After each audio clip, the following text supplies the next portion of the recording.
Tony Robbins has been the subject of a year-long investigation by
people love negative shit. I do it in a variety of ways. I shock people, I do crazy shit.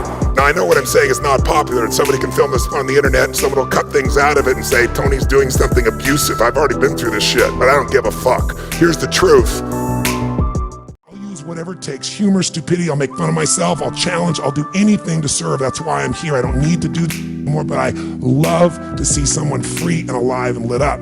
So when that's your motive, no matter how people perceive you on the outside, if they're around you long enough, you can't hide what your real motive is.